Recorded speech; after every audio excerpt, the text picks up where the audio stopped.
Hello, welcome to episode 182 of Herpetological Highlights. My name's Tom Major, co-hosting with me, as ever, is Ben Marshall. And in our 182nd episode, we're going to be talking about sea kraits. We might talk a little bit about sea snakes as well, but we're talking about snakes that live in the sea for the vast majority of their lives. And they've been doing some interesting things which maybe people wouldn't expect of snakes. I think increasingly we're expecting of snakes. We're talking about social behaviour, talking about snakes teaming up. So I'll just quickly introduce the paper and we can get stuck in. This is by Somaweera Udyawer Amarasinghe Fresnes Catherall Molchanova 2023. Apparent coordinated and communal hunting behaviours by Erabu sea krait Laticauda semifactiata, published in Scientific Reports. So a little caveat in the title there, apparent behaviour. Yeah, you can't read their minds. You can't read their minds. Can't know what's going on. There's a little bit of secret minds. Possible bit of ambiguity in the way they're behaving, but still worth writing about, I would argue. We're talking about snakes teaming up. Lots of, obviously, mammals team up. You and I, Ben, we teamed up this morning to make this podcast. That's true. Not such a big deal for coordinated communication. Yeah, not such a big deal for primates. We're pretty accustomed to it. Other primates do it too. Canines will do it. Wolves will be teaming up to hunt for things. Hyenas, felines, your big cats, lions, they like teaming up. And cetaceans, obviously, whales and dolphins, they'll team up. They're clever too. They don't mention it in the paper, but I'm pretty sure sharks will also team up with like hunting in packs. You definitely see things that look like that on Nat Geo. And there was one single observational study of terrestrial snakes, so snakes that live on the land, teaming up apparently when the Cuban boas were sort of taking the position of other boas into account when they were sitting in the caves. They seemed to be creating sort of walls of snakes for the bats to have more difficulty passing by. That one was kind of... we did cover on the podcast previously, didn't we? We did cover it previously, yeah. And that was kind of like, I don't know, I think a lot of people were sort of skeptical about that one because people still like to think of reptiles as like mindless drones, like singularities that don't really collaborate or communicate in any way. Yeah, there's a difference between like active coordination and just picking the best spot in relation to other animals that are also going after the same resource, right? That's where this sort of ambiguity comes into. Because they highlight another example, I think, in the discussion about the old Galapagos races, that wonderful footage that the BBC got with the snakes chasing down the little iguanas. And that's hard to argue that that's coordinated because it's all of them just rushing an iguana, not really teaming up and coordinating something where others will not prioritize prey capture for the sake of, I don't know, distraction, delay, or something like that. So that can make it tricky. It's the difference between everyone going for the same resource and everyone going for the same resource, but some of them planning it out or taking a different role. Yeah, they had a bunch of examples of snakes where snakes end up en masse in one place doing the same thing, right? But seemingly not teaming up. Like there was some sort of mud flat snakes that all come to low tide to eat crustaceans. There was the scrub pythons all hanging around at the bottom of like communal bird nesting areas to eat the chicks. And it's they're all there, but they're not really, like you say, they're not necessarily teaming up. They're all just like had the same idea. They could see them more as competitors, really. Eventually, yeah. But this paper, they think they've got evidence of some teamwork by snakes.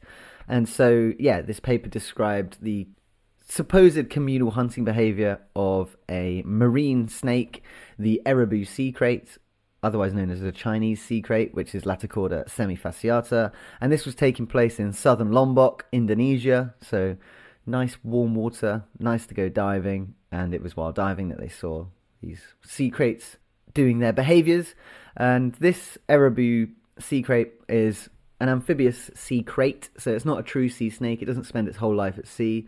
It's one of the ones which is coming back to land.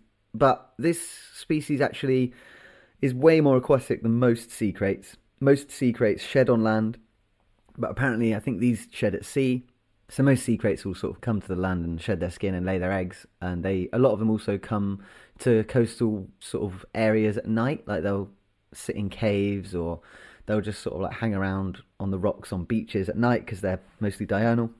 And Yeah. you see videos of people finding these caves where the sea snakes spend the day, and they just kind of like they're all just there, kind of flopping about. And sea snakes and sea kraits are generally pretty docile anyway. Not that you should be going around picking them up. So some quite funny videos of all these like snakes just kind of flopping about in the caves, which would be really cool to see. But these Erabu sea kraits, they like eating fish and they hunt them on reefs. And yeah, this is a paper where they were kind of reporting that these snakes appear to be hunting in packs. They shared some pictures of sea snakes swimming about, which, if you only saw the pictures in this paper and you had your detective hat on, you'd be like, are these snakes hunting in packs, or are these just pictures of a few snakes in the same place at the same time? It's not that clear, really. Like, there's one picture, I think, where there's kind of four snakes that look like they're going in the same direction. That's the most Yes. compelling one. The others are just like, here's some sea snakes sort of milling about nearby to each other. But this isn't actually the first time that these snakes have been suggested to spend time hunting in packs. There was actually a video ages ago by BBC. The BBC filmed these very species and they put it on a Planet Earth documentary in 2009. And that footage, if you watch that, is like pretty crazy. I mean, there's like so many snakes. They're like balling up. They all seem to be sort of inquisitively exploring these rocks as a big team. And the idea is that all of these snakes, because they like to hunt small fish in reefs. So once the fish take cover in the reefs, the snakes go in and get into all the nooks and crannies. And the idea is that one snake is followed by other snakes, and they're kind of looking for fish that escape the reef because the snake's looking for them. Although they actually didn't witness that in this video. But like I say, if you watch the BBC That's one, that's the assumption, though, isn't it? That they're being flushed out of these crevices by a sort of one snake, and the others are ready to scoop up anything that actually does make a break. yeah. Yeah. And like I say, that video from BBC in 2009, like I must have seen it, but I'd completely forgotten it. But on that one, it's like a swarm of sea snakes come down. They're like all moving together and they're all going the same way. And there's like loads, there's like 20 of them.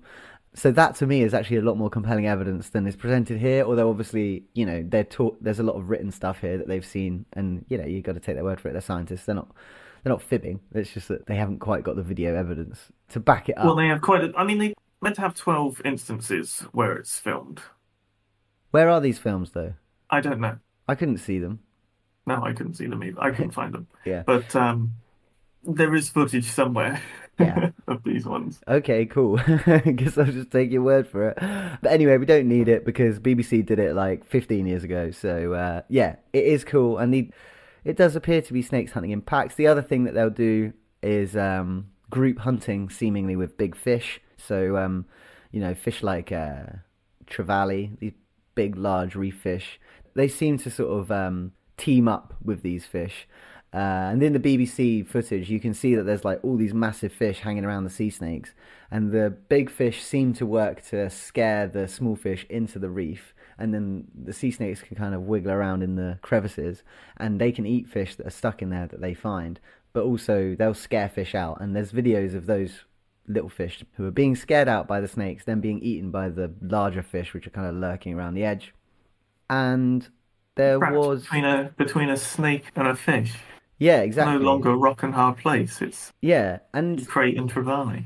yeah, and this isn't the first time that a sea-dwelling snake has been suggested to spend time in packs. So way back in 2005, there was actually a paper suggesting sociality in tercel-headed sea snakes. Do you remember that one that it was Rick Shine, Professor Rick Shine, and his whole family on holiday did the study on the sea That's what it snakes? seemed like. Yeah. Yeah, because it was like shine, shine, Yeah. shine, shine, shine, and shine. And they Yeah. basically Yeah. just Yeah. went on their holidays. They went snorkeling. They noticed that they were catching the same snakes at the same time, even separated by a lot of time, not necessarily space. Yeah. But they kept seeing them hunting in packs. And I mean, their evidence wasn't like amazing, but it was a kind of suggestion. And it's taken this long for someone to actually sort of come through Right. and I think it's a sort of repeated instant. It happening once. All right. Sure, but it's the repeatedness of this that starts getting interesting because this paper too is what do they have? 52 separate occasions that they saw snakes. How many instances did they have to sort of at least 12 different instances of this sort of communal stuff going on, right? yeah, yeah. There's quite a few. There's quite a few instances. But seeing it again and again and again, and enough to be able to sort of generate this ethogram, which they have, which is the main point of the paper, is this actual breakdown of the behaviours they've observed, which really opens the door for future, more systematic observations of krait behaviour. That's true. Yeah, you're Um, right. So they've kind of like that's really the named, point of this. yeah, they've kind of like named and designated all the species. Yeah, All the species, all the behaviors, like, I mean, it's pretty straightforward stuff, like you've got traveling, which is where they're just swimming and they're sort of horizontal. And then when they're searching, which is like sort of looking for fish, apparently, they tilt their heads down, so tail in the air, and then their tongue flicking a lot more, and they'll follow each other, they'll follow fish, they'll investigate crevices. And then apparently, I like the fact that you can tell when they catch something because their tail starts wiggling. perfect. Yeah. That's very handy of them. So in case their head is Yeah. hidden in amongst the reef, you can tell. Yeah. But yeah, they call it group hunting with the big fish, where the big fish scare the small fish and then the snakes can find them. Classic 1-2 punch. Apparently, the same fish will also do this with moray eels. So moray eels have been recorded doing coordinated hunting with coral groupers. So fish will team up with any kind of pipe. They don't mind if it's slippery or dry. They'll just get in there and eat those fish, which is cool. Like, I wonder if the fish are differentiating. They're different fish, but yeah. Eels will team up with other fish, and snakes will apparently team up with large fish to hunt fish. So, yeah, it's just a dangerous place to be a small fish. And I mean, some of these sea snakes in these videos, they just look so fat. They look like they have the easiest lives ever. They just look like somebody's overweight pet sea snake, just like blobbing around on the reef. There's like so many of them swarming around. It must be hectic to be a little fish on these On these these reefs. reefs, yeah, it must be blooming terrifying. Yeah, You but think you escape one giant fish that's about to eat you. Next thing you know, you've got a moray eel or a sea crate knocking on your door. You try and bail out of that, and you get got by another fish that's waiting outside to eat you. yeah, I'm just really looking forward to when we really get to grips with, are these packs of snakes, which there's pretty good evidence for now. They're hunting in like groups. Are they all randomly associating, or do they have like pack mates? I reckon Squads. they have squads, right? Yeah, They must have squads. got it. Got it. So I really look forward to more stuff about this, to be honest, where you've got like, How on earth would you work that out, though? well, yeah, I mean, you'd have to do That like, would have to be experimental, wouldn't it? You'd have to have some sort of active manipulation.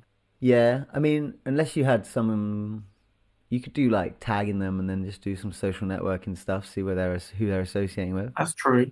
That's true. With repeated dives, see if they're teaming up with the Yeah, same. You'd have to tag a bunch of snakes, you would, yeah, yeah. Or you could just and they're like, all underwater, and it's hard to breathe under there. yeah, but apparently they are easy to catch because they're quite slow. That's a plus. They're super venomous, but they don't really realize it. They won't really bite you that much. Sea snakes. But what would Caveat: you'd don't have test to it you'd out. have to implant Yeah, trackers though, because you couldn't have them external. It's like yeah, the worst animal to track with an external tracker. Aquatic, so it's going to mess with the hydrodynamics of them. They're going in crevices, so it's going to get caught on stuff. yeah. And they've probably got it's wet, so things don't stick very well. It'd have to be implants. Yeah, you could do acoustic receivers though, so you could just have like stations underwater, and if it's a small reef that all these snakes inhabit, you could just If get they're like, using the same areas, yeah, yeah, you that could get might be like the way to do it. 10 stations, bada bing, bada boom. Which Yeah, one? They're triangulating the snake signal for you. You just build the. yeah. All right, let's get on it. And if you only care about association as opposed to the relative movements, you can be a lot more coarse about where you're detecting them. Yeah, really cool. So I think, I don't know about you, but I think this is compelling evidence that they're sort of moving together. Would you agree? Yes, Yeah. yes. So it'd be fair to say They do move in I herds. just they do move in herds. shoals, please. Shoals, gangs, squads. Either way, Schools, yeah. squads. Erabu sea snake is moving in herds, moving in squads, and yeah. Reptile cognition. It's just so hot right now. I'm loving all these papers coming out that we can read and give reptiles credit for being social, organized creatures. Have you got anything else about these Erabu sea crates? No, no, not really. I'm just looking forward to the sort of next study along that's a bit more systematic, right? Because we've had these two sort of semi-opportunistic papers, and the next one, probably some, PhD students being sent down into the water every single day to look at the same snakes day in, day out, will probably really show off that doing it systematically, and he's, get to know the snakes, individually ID them, know the leader of the squads. I Job done. think they should make the PhD student go down in one of those old-timey metal diving things. Well, they could stay down there for longer then, Yeah, right? exactly. Because if you've got the line to the, not worrying about tanks. Yeah, You can't step on this reef, you'd crush all the delicate fish homes. that's true. Yeah, that's true. That's true. Right, so we're going here from a species of snake showing some evidence of cognition working in a pack to a new species of lizard from a group which is known to be social. We've got a new alligator lizard here. So this one is by Klaus, Luna-Reyes, Mendoza-Velázquez, Nieto-Montes De Oca and Solano-Zavaleta. Published in 2024, brand new, bridging the gap. A new species of arboreal Abronia from the Northern Highlands of Chiapas, Mexico, published in PLOS ONE. So yeah, we're in southeast Mexico. We've got a new alligator lizard. This is a lizard, not an alligator, for anyone wondering. One of the most lizardy looking lizards. Yeah. Looking lizard. But named after a different predator that they bear a superficial resemblance to, like so many reptiles. We'll just call them Abronia, and we'll forget the whole alligator lizard business. Yeah. I mean, to be fair, they do bear a slight resemblance to alligators because they have the big, large scales on the back. Oh, I see. On the back, yes. Not in the head. Okay. Yeah, the head looks completely different to an alligator. But the back scales are very large, and you can kind of see that somebody thought maybe they looked a bit like scutes.